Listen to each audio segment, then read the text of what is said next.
Padre, te damos toda la gloria, toda la honra y toda la alabanza a ti, Señor.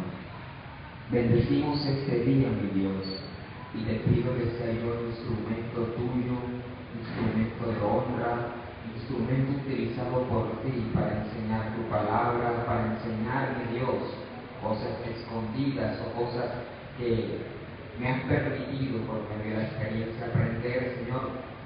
Que seas tú glorificándote en mi vida hoy de una manera sobrenatural y utilizándome, Señor, a tu favor para la expansión de tu reino, mi Dios, en el nombre de Cristo Jesús. Amén y amén. Bueno, buenas noches. Hoy les traigo como enseñanza lo que es la doctrina de los testigos de Jehová. Buscando, investigando, creo que antes de meternos de lleno a la doctrina o la enseñanza que ellos dan, quise llegar a profundidad de quién es Charles Taze Russell, fundador de los Testigos de Jehová. Si lo pueden ver en la fotografía, ese es el hombre que fundó esta religión, doctrina o enseñanza, basándose en la lógica y en muchas creencias que para su parecer o bajo su pensamiento eran así. Charles, conocido mejor como Russell, nace el 16 de febrero de 1852. Creció como un presbiteriano. ¿Qué es un presbiteriano? Era una religión también. Inducido por su madre o guiado por su madre, él crece en esta religión. Russell era un hombre de negocios muy hábil, que marca sus inquietudes religiosas. En 1863, a la edad de 11 años, llegó a ser socio junto con su padre. Se convierte en un joven próspero que le gustaban mucho los negocios. Él empieza a comprarle las tiendas a su padre, dedicándose a las confecciones, y se convierte en uno de los jóvenes más prósperos de su país. Charles, escuchando una vez las doctrinas o las enseñanzas en su iglesia o congregación, no le gustó mucho lo que se decía sobre que las personas eran castigadas por Dios, que había un infierno. Pues él decía que no podía haber un infierno si Dios era amor.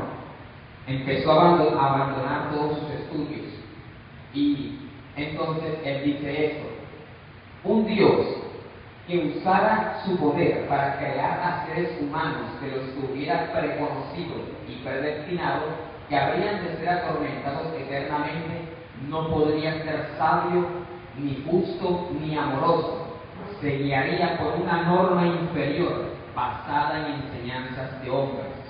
Él decía que Dios era tan amoroso, tan bueno como para castigar a sus hijos, y que no podía mandarlos a un infierno, si no sería un Dios injusto.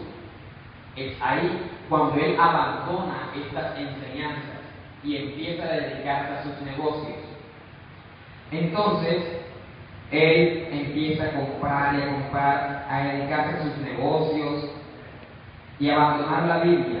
Dejó de creer en la religión, dejó de creer en la Biblia, dejó de creer en que existía un Dios, pues no le parecía y no aceptaba que Dios fuese tan malo para acusar a sus hijos y mandarlos al infierno. Entonces, a la edad de 16 años, Russell dice, pasando por un lugar muy sucio, polvoroso, escucha la voz de un predicador llamado el pastor Wendell, el cual, escuchando sus enseñanzas, escuchando las alabanzas, empieza a interesarse otra vez o nuevamente por las enseñanzas de la Biblia. Él dice y le da todo el crédito al pastor Jonás Wendell, porque dice que fue quien le devolvió nuevamente la creencia en Dios y la creencia en que Dios fuese amor. Entonces Russell nuevamente empieza a leer las escrituras. Wendell era un adventista, es decir, que Russell se convierte en adventista y empieza a estudiar la Biblia, pero esta vez de una forma diferente. ¿Cómo así? Él se reunía junto con Wendell y con otros pastores y empezaban a discutir entre ellos las enseñanzas, hasta llegar a un punto, un acierto, la razón. Cuando llegaban a una conclusión, anotaban eso como la revelación de Dios o la verdad. Él dice que empieza a desaprender para volver a aprender. Lo interesante es que Russell, a la edad de 18 años, empieza a emocionarse por sus creencias, por su doctrina, por lo que estaba aprendiendo, por lo que estaba descubriendo. Empieza a buscar otros predicadores de este siglo, empieza a investigar otras enseñanzas en ese tiempo y vende todos sus negocios, invirtiendo toda su fortuna en su religión o su enseñanza, que llevando a la actualidad da un total de $7 millones, los cuales él invirtió para impulsar su enseñanza, conocidos primeramente como estudiantes de la Biblia. Entonces empieza a buscar otras enseñanzas, otros predicadores. Sus principales influencias fue George Scott, autor de la revista El Examinador de la Biblia, de quien Russell aprendió mucho sobre la teología, que incluye la mortalidad del alma, que la cristiandad es parte de Babilonia la Grande y que haría una futura resurrección universal. George Stetson y también Nelson Barbour, de quienes le voy a hablar más adelante. Aprende también de una religión llamada los cristadelfianos. Los cristadelfianos vienen del griego adelphoi, que significa hermanos de Cristo. Constituye una denominación cristiana no trinitaria que se desarrolló en el Reino Unido y América del Norte en el siglo XIX.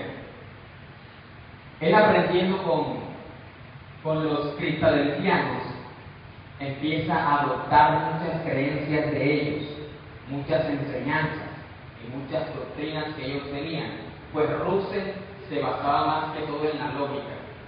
Se basaba en que si algo tenía lógica, esa era la verdad, no podía existir otra verdad. Escuchando a los cristadelfianos, adoptó enseñanzas como que tú y yo no somos cuerpo, alma y espíritu, sino que solamente somos alma y espíritu, porque no creían en la Trinidad, no creían en Dios Padre, Dios Hijo ni Dios Espíritu Santo, sino que creían en Dios y Hijo de Dios. Y el Espíritu Santo lo denominan como la fuerza activa o Dios presente en la fuerza.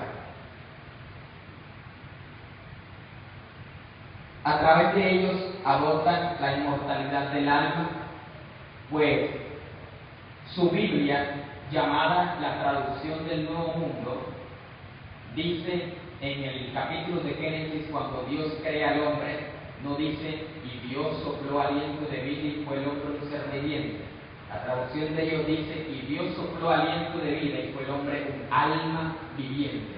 Es por eso que ellos dicen que somos alma y espíritu. El alma es lo mismo que el cuerpo. Por lo tanto, cuando muere el cuerpo, muere el alma y deja de existir. Para ellos la muerte es muerte, lo contrario a la vida. El que está muerto, muerto está. Por eso no creen en la inmortalidad del alma, no creen en el trinitarismo, como les decía, llaman al Espíritu Santo la fuerza activa de Dios, aunque hace poco lanzaron una atalaya diciendo los testigos aceptamos cuando nos equivocamos. Ya no lo llaman fuerza activa, sino que lo llaman Espíritu Santo, pero aún siguen creyendo que es la fuerza activa. Lo que hicieron fue cambiarle el nombre, pero siguen creyendo que es Dios presente en su fuerza. Un reino de Dios en el cielo, ya que según ellos la tierra será transformada donde los justos vivirán para siempre. Ellos no creen que iremos al cielo, Ellos creen que Dios transformará la tierra y que solamente los 144,000 irán a reinar con Jesucristo. El resto quedarán viviendo nuevamente en la tierra. No creen en un infierno de fuego. El castigo por el pecado para ellos es la muerte eterna, dejar de existir. La preexistencia de Jesucristo, es decir, que para ellos Jesús ya está presente en la tierra. Jesús ya está reinando. Más adelante vamos a profundizar sobre eso. El bautismo infantil, algo con lo que estamos de acuerdo también, que no creemos en el bautismo a los niños, bautizarlos a temprana edad. La persona del Espíritu Santo y la posesión presente de los dones del Espíritu Santo. Basados en la Biblia, cuando Jesús menciona a sus apóstoles, ellos dicen que los dones solamente fueron entregados a los 12 apóstoles. Y hasta el último apóstol que murió, hasta ahí fueron revelados los dones. No hay otra persona que pueda hacer milagros. No creen que el Espíritu Santo sea una persona.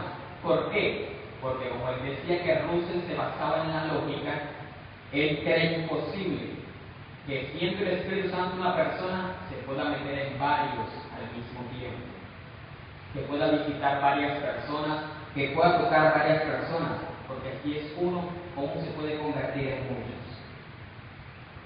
Porque se basaba en la lógica. Otra de las influencias de Russell fue la masonería. Russell también empezó a aprender mucho de los masones.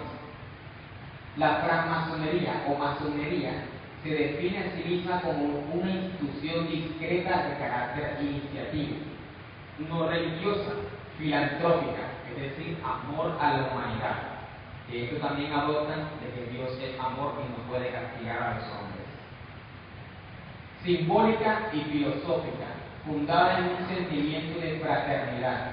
Tiene como objetivo la búsqueda de la verdad y fomentar el desarrollo social y moral del ser humano, además del progreso social.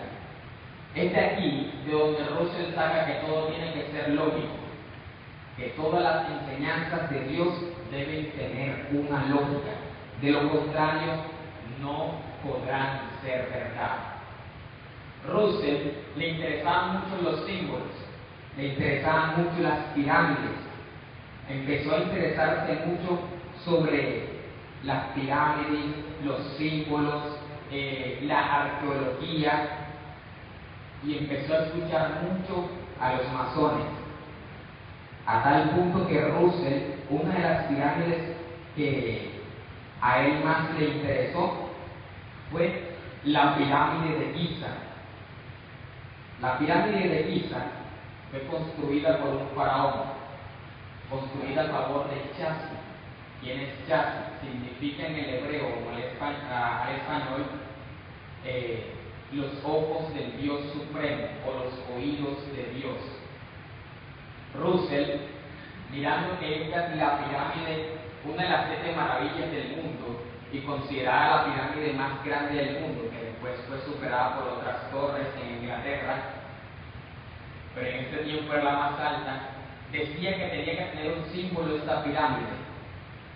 Decía que esta pirámide tenía que tener una enseñanza de Dios. Pues como les digo, aprendiendo de los masones, él decía que algo tenía que tener esta pirámide. Tanto le interesaban las pirámides a Russell que actualmente puedes encontrar la tumba de Russell hecha una pirámide. Interesante, ¿no?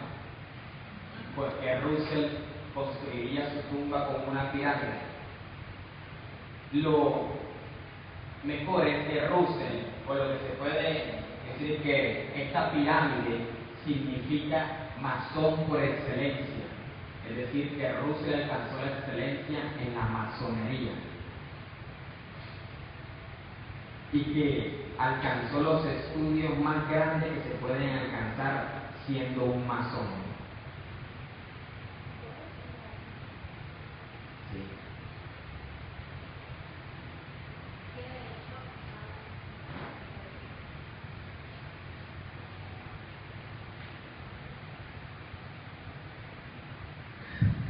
De hecho, investigando, bueno, porque mi universidad fue fundada por gente que era masón.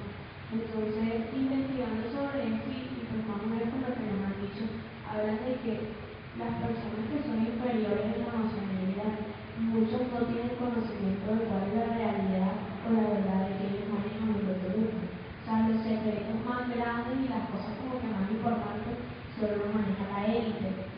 Y de hecho, cuando hablan de una élite, son aquellos que conocen el origen real y digamos que las prácticas, los sacrificios y las cosas que realmente uno se puede dar cuenta que están total y completamente contrarias a lo que Dios dice, porque ellos se muestran siempre como algo bueno, como algo que simplemente quiere que la sociedad sea mejor. Y cuando hablan de masón por excelencia, cosas así, es que hace parte como de esa élite, de esos especiales que no todos tienen que ser nombrados. Es correcto. Otras influencias que tuvo Russell, como les mencioné anteriormente, fue un hombre llamado Barbauld.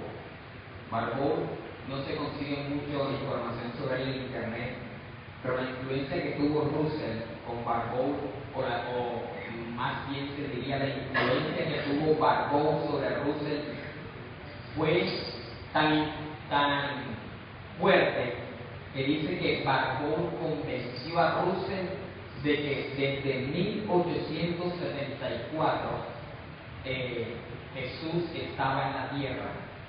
Jesús había bajado a la tierra desde 1874, la primera fecha profética que se da sobre el fin del mundo, o como llaman los testigos de Jehová, el fin del sistema de cosas.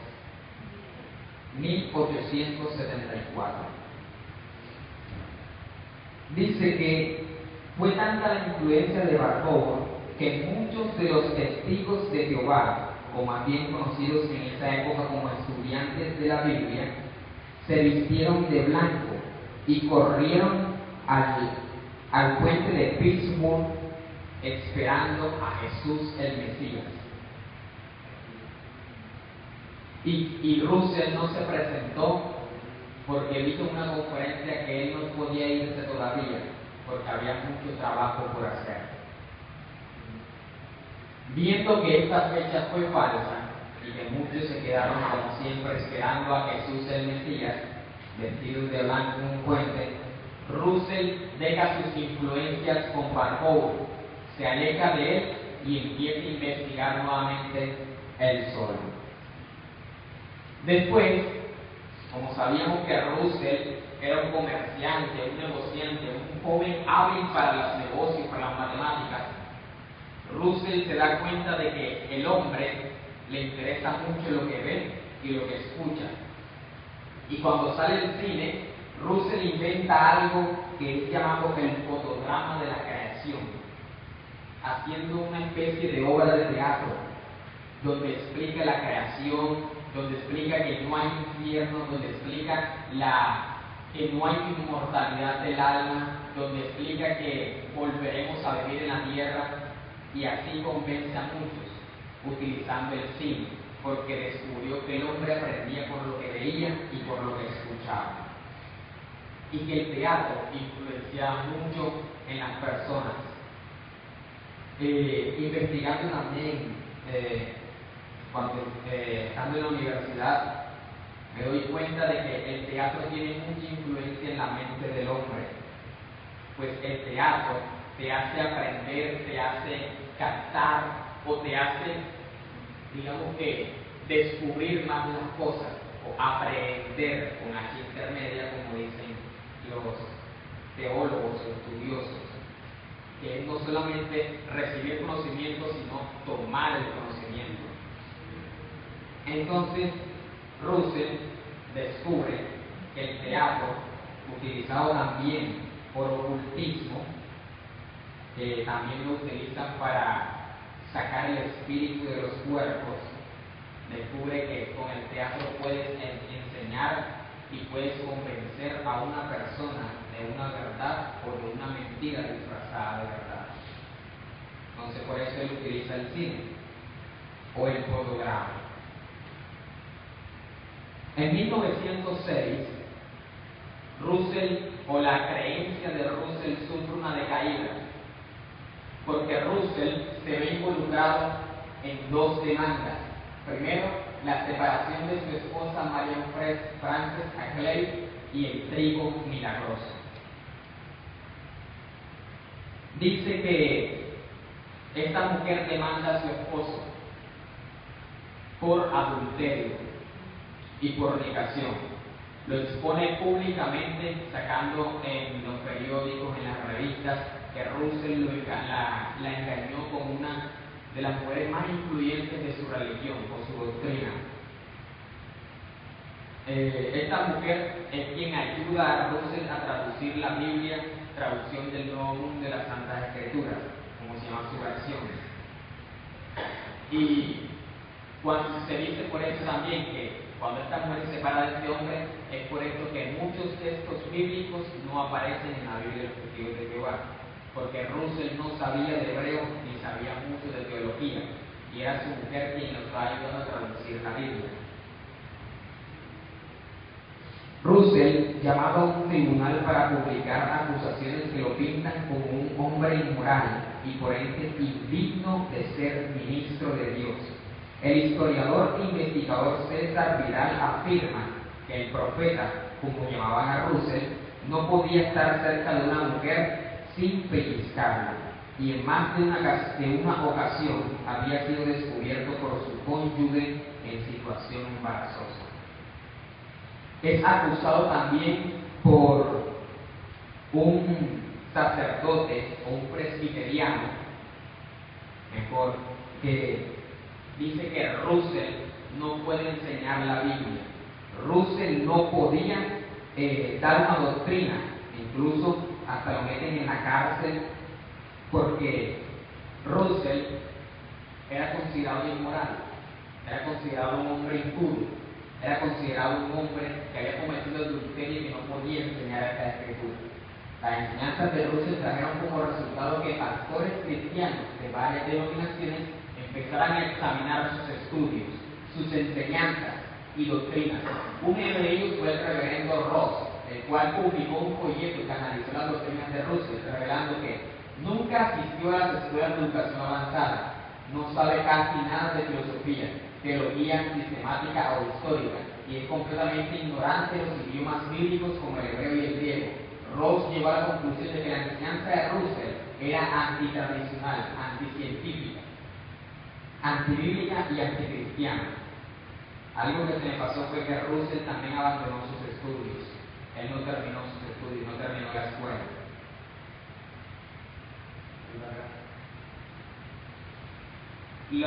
Otro de lo que fue acusado fue el trigo milagroso. ¿Qué es el trigo milagroso? Russell fue acusado de fraude por el gobierno. ¿Por qué? Porque Russell empezó a sembrar trigo junto con sus creyentes, buscando cómo impulsar más su religión, cómo ganar más dinero. Empieza a vender un trigo diciendo que es un trigo milagroso, es decir, que iba a crecer más de lo normal, vendiendo un trigo por dólar. Muchos creyeron en esto, como han creído durante años en la bendición o en la bendición que llevan en muchos lugares, en pirámides y otras cosas, invierten su dinero y muchos perdieron la plata. Lo bueno fue que para esta época el gobierno tenía mucho poder, acusó a Russell, lo demandó y lo hizo devolver todo el dinero a cada persona. Es aquí cuando Russell empieza a perder credibilidad. Entonces, Russell necesitaba algo para que su religión creciera, ¿verdad? ¿Qué hizo Russell? Russell se autoproclama profeta, se autoproclama siervo de Dios, y tomando la pirámide de Giza, saca estos cálculos. Si se dan cuenta, él empieza a tomar la pirámide de Giza, diciendo que esta pirámide tenía que tener una revelación de Dios. y ahí al final menciona la fecha en 1914. Resulta que según las profecías de Daniel, o los 7 tiempos de Daniel, Russell empieza a sacar las cuentas y basándose en un texto bíblico real, que muchos lo hemos leído, donde dice, y no pasará esta generación sin que vean la verdad. Si lo hemos leído, ¿verdad? Basándose en ese texto, él dice que para esta fecha, en 1914, todavía tenía que haber generaciones que vivieron esos tiempos donde conocieron a los apóstoles y donde conocieron al Señor Jesús, donde conocieron la doctrina de Jesús, su enseñanza. Es por eso que él saca la fecha en 1914, basado en la pirámide de Giza. ¿Qué pasa en 1914? Russell dice, en este año empezará el fin del sistema de cosas, como ellos llaman, no fin del mundo, sino fin del sistema de cosas, y Jesús empezará a reinar. Dice que desde 1914 hasta 1918 los creyentes estudiantes de la Biblia iban a ser probados, y aquellos que permanecieran en la fe, en su doctrina, serían salvos y llegarían al cielo. Resulta que Russell para esta época estaba preso, y llega 1914 y no ocurrió nada, hasta que finalizando el año estalla la Primera Guerra Mundial. Entonces Russell utiliza esta historia para decir que ya Jesús empezó a reinar. Es decir, que el Señor Jesucristo no empezó a gobernar cuando venció en la cruz. Jesús venció en la cruz, subió al cielo y esperó todo este tiempo para que Dios lo pusiera a su diestra. Y solamente en 1914 Jesús empieza a reinar, cuando pasan los 7 tiempos que él saca la fecha en Daniel. Y en esta fecha es lanzado Satanás a la tierra, basándose en el texto bíblico, ay de la tierra porque ha sido lanzado Satanás con rabia y hará perder hasta los escogidos de Dios. Y como sucedió la Primera Guerra Mundial, muchos empezaron a creer en las creencias de Russell, porque no era que en 1914 Russell cambia la profecía y dice que no era que en 1914 todo acabaría, sino que desde 1914 empezó el fin del mundo, enseñanza que mantienen hasta el día de hoy. Es decir, desde 1914 Satanás tiene el gobierno del mundo. Satanás es quien gobierna este mundo, y Satanás desde 1914 Jesús está peleando con el diablo. O sea, todavía la batalla no ha terminado. Siguen peleando hasta hoy, hasta cuando ya se acabe todo. Desde 1914 empezó el fin. Desde 1914 Jesús está reinando en el cielo y está presente en la tierra. Lo más curioso es que si Jesús está presente en la tierra y el diablo está presente en la tierra y están peleando todavía, porque no se ha acabado todo. Ya Jesús está reinando y está gobernando. Y aún así, ellos dicen que Satanás está gobernando. Satanás tiene el gobierno del mundo. Bueno, viendo ya a Russell saliendo de sus enseñanzas, vemos que salió de los masones, de los cristadelfianos. Otra de las enseñanzas que tomaron de los cristadelfianos es que ellos no utilizaban armas, basados en un texto bíblico que es en Isaías 2:4. ¿Alguien lo puede buscar, por favor? Isaías capítulo 2, versículo 4.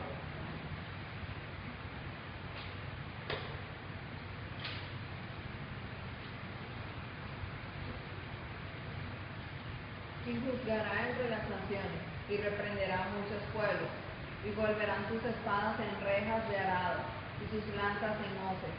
No alzará espada nación contra nación, ni se adiestrará más para la guerra. basado en este versículo, ellos dicen que los testigos de Jehová, los siervos de Dios, no pueden utilizar armas.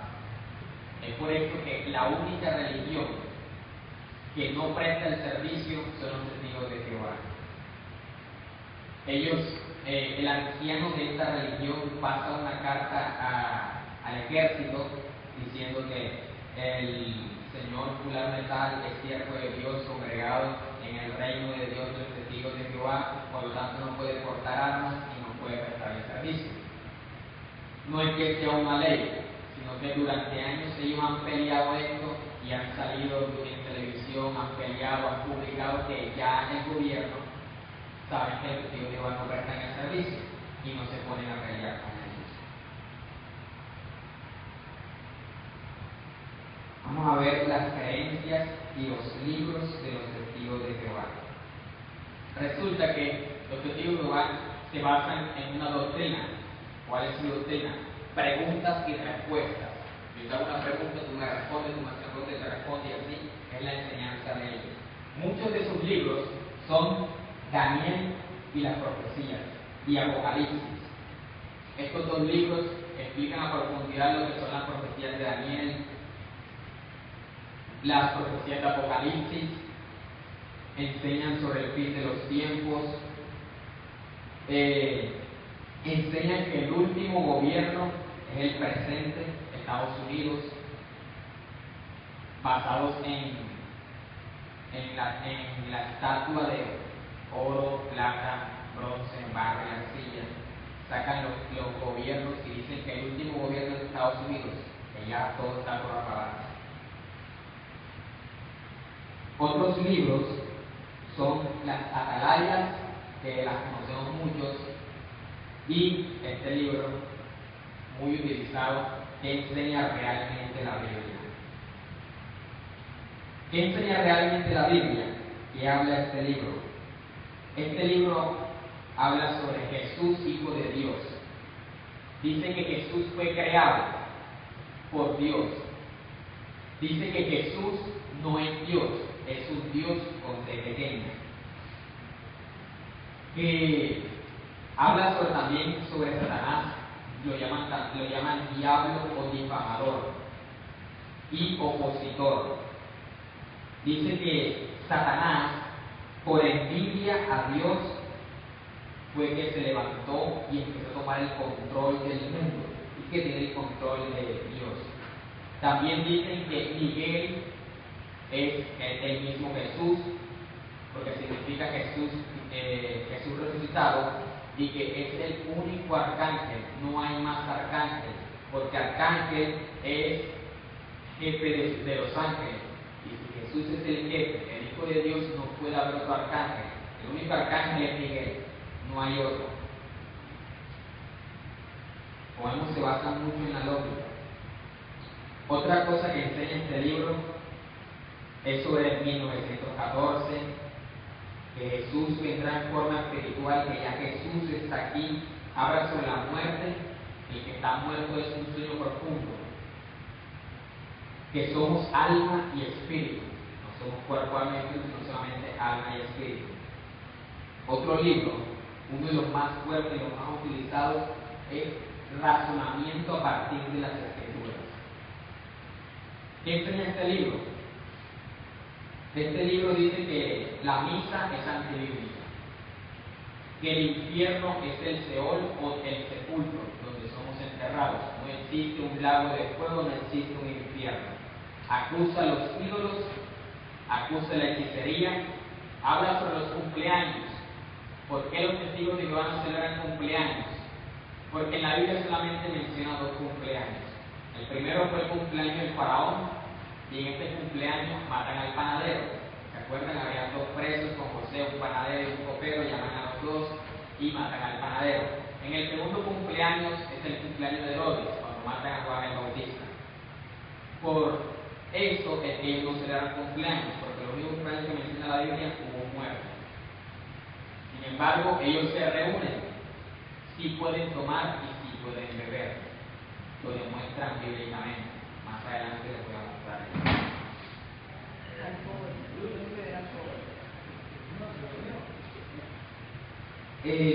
Otra enseñanza, no aceptan el divorcio.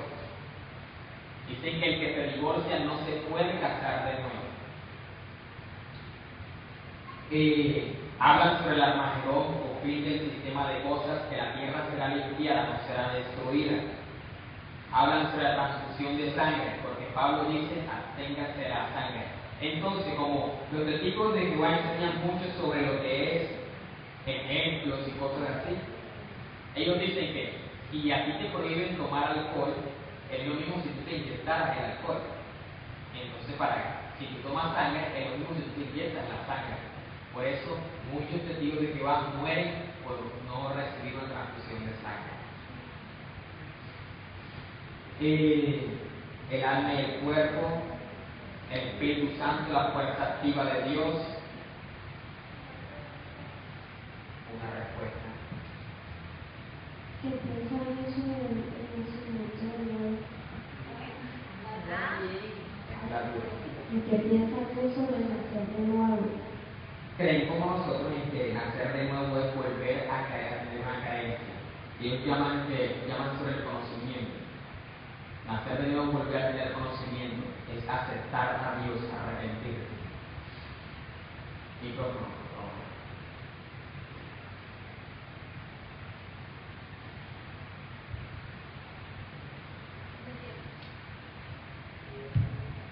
¿De qué manera creen ellos en el Apocalipsis que ellos tienen un libro que estudian esto?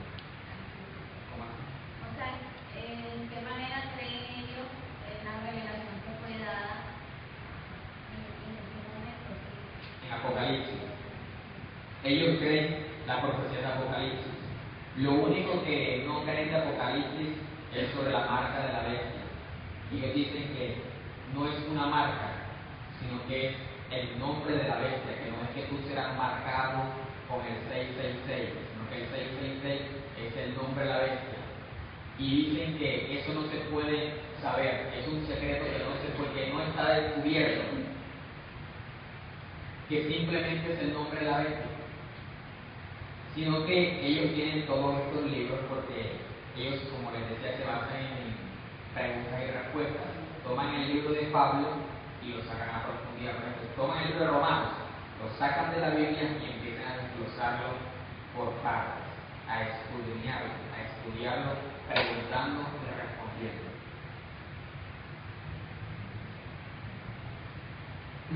No creen en la Navidad, no creen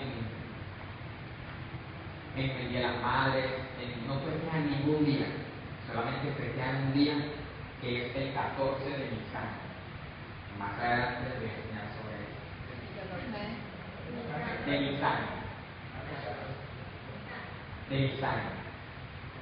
Y dicen también en este libro de razonamiento que la estrella que cuando nació Jesucristo fue puesta, la estrella que cuando nació Jesucristo fue puesta por Satanás para que descubrieran a Jesús y lo mataran. Ahora vamos a ver los textos bíblicos que no aparecen en la Biblia del Testigo de Jehová. ¿Cuáles son estos textos? Son 18 textos. Primero Mateo 17:21, Mateo 18:11, Mateo 23:14, Mateo 15:6, ahí están todos. Marcos 9:44, Marcos 9:46, Marcos 11:26, Marcos 15:28. La mayoría de estos textos hablan sobre el infierno. Es por eso que ellos no creen en el infierno, porque no aparece la palabra infierno. Hablan sobre el ayuno. Si se dan cuenta, el primero dice, pero este género no sale sino con ayuno y oración. Por eso ellos no ayunan, porque no sale la palabra ayuno.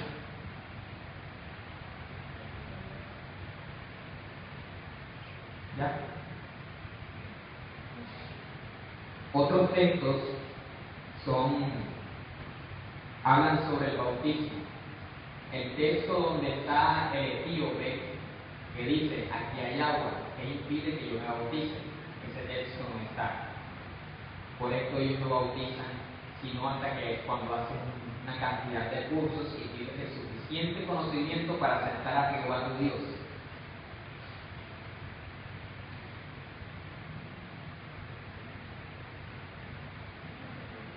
Estos son los otros textos. Si quieren yo se los mando al correo. Lucas 17:36, Lucas 23:17, Juan 5:4, Juan 7:23, Hechos 8:37, el etíope que se bautiza, Hechos 24:7, Hechos 28:29 y Romanos 16:24. Estos hablan sobre el arrepentimiento, sobre el bautismo, sobre los dones del Espíritu Santo. Por esto no creen en eso, en esas enseñanzas. Y el texto más largo que no aparece en su Biblia es Juan 8, del 1 al 11. El capítulo 8 de su Biblia empieza desde el versículo 12. ¿Qué hay ahí? La ramera que fue acusada por los fariseos, que le tiraron piedras. Como este texto no está, no creen en que tú te puedes arrepentir inmediatamente. Y tienen dos enseñanzas en su Biblia, que son la expulsión y la censura. ¿Qué es expulsión y censura? La censura es cuando tú cometes un pecado de ir a un cumpleaños. No puedes predicar ni hablar de Dios. La expulsión es cuando cometes pecado de fornicación o adulterio, pecado más grave. ¿Y qué es la expulsión? El anciano o pastor de la congregación se acerca y dice públicamente: el hermano fulano de tal no pertenece a nuestra congregación. No dicen por qué, pero lo dicen públicamente. ¿Para qué? Con el fin de que tú no le hables a esa persona. Esta persona es la última en entrar a la iglesia y la primera en salir. No puede hablar con nadie, ni en saludo, con ninguno de la congregación. No puede hablar de Dios, no puede predicar, no puede ir a las enseñanzas. Solamente el anciano puede hablar con él. No vuelve a ser igual. Y es familiar. Tengo el caso, mi familia, parte de mamá, es testigo de Jehová. Bueno, mi mamá me habla porque ella ahora asiste a una religión cristiana, pero mi familia, de parte de mamá, mis tías no me hablan, me cierran la puerta para no entrar a la casa. Me expulsaron. No fui expulsado públicamente. Fuiste un cumpleaños. Cuando pido agua, me dan agua sucia. No me saludan, y llego a la casa y digo buenas, como si nadie hubiese llegado.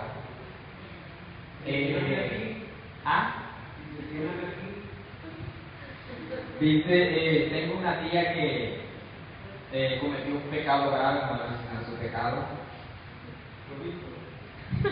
pero fue expulsada de la congregación, y ella acercándose a un hombre para salir de una duda. Este hombre le responde: ¿y tú qué haces hablando si tú no puedes hablar a un testigo de Jehová? Tú eres una expulsada. Y ella abandonó la religión de Jehová. Solamente hasta cuando el anciano lo considere que ya está arrepentido. Es ahí cuando otra vez públicamente el anciano se dice, y la persona fulana de tal vuelve a pertenecer a otra congregación, y ya le quieren hablar. Que asista a las reuniones fielmente, que demuestra arrepentimiento, que se alejó del pecado. Exacto.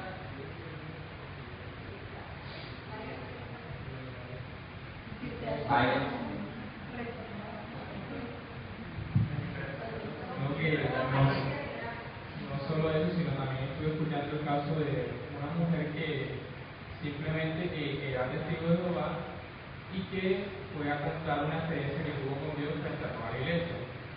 esta mujer fue vista porque ellos tomaron también ese pasaje de la Biblia donde Pablo habla y dice que en esa situación donde se encuentra la iglesia en tal desorden, que las mujeres no pueden hablar porque la autoridad del varón, que es el sacerdote, o sea, está tanto en desorden que ni siquiera ellos toman lo que es el sacerdocio como tal, sino que son las mujeres.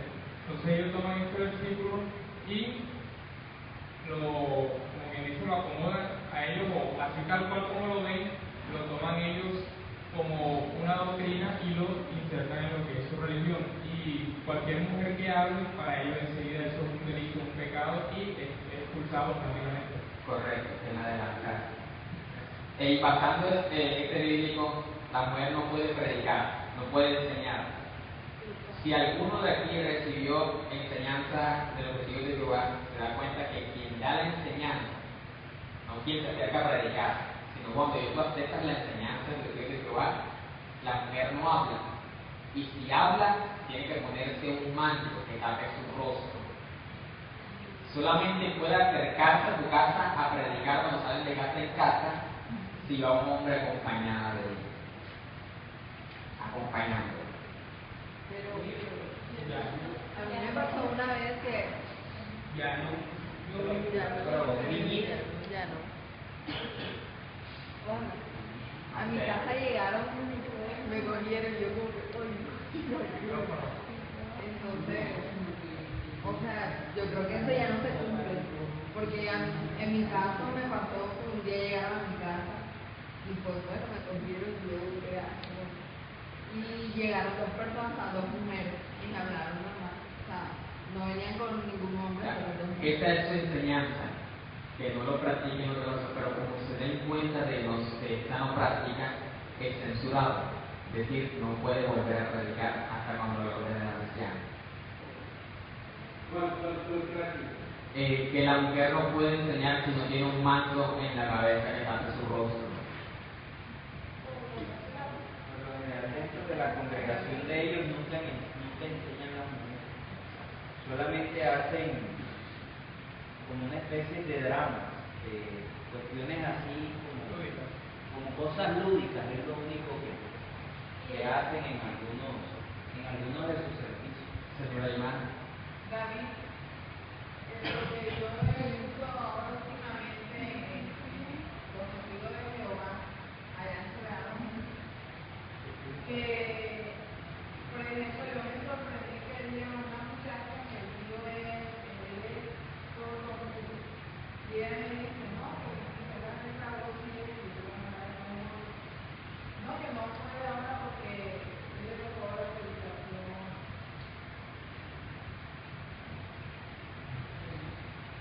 Marte. Que, o sea, cuando ellos están en ese reunión, así o sea, cuando nosotros venimos, adoramos, ministramos ofrenda y hacemos enseñanza y ellos qué hacen. ¿Qué hacen ellos? Ellos se acercan, llegan a la iglesia y abren un libro que se llama, no me acuerdo ahora mismo el nombre, es un libro gris sobre las adoraciones, sobre los cánticos. Ponen un CD que tiene la pista y dicen vamos a entonar el cántico capítulo tal o número tal.